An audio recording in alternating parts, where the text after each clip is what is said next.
Pasca berhentinya kompetisi sepak bola akibat pandemi COVID-19, PSSI mengeluarkan wacana penyelenggaraan turnamen pengganti kompetisi Liga 1 dan 2.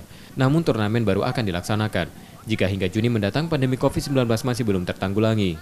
Dengan wacana ini, manajemen Sriwijaya FC memberikan dukungan pada PSSI. Sriwijaya FC menilai, setelah berakhirnya pandemi tetap harus ada kegiatan sepak bola di tanah air. Karena sejumlah klub kontestan Liga 1 dan 2 sudah melakukan persiapan sebelum kompetisi. Ya, jadi kami juga sudah mendapat informasi bahwa ada opsi seandainya pandemi corona ini berlanjut, di bulan September akan digelar semacam turnamen yang diikuti oleh klub Liga 1 dan Liga 2. Ya, kami dari pihak klub mengikuti apa yang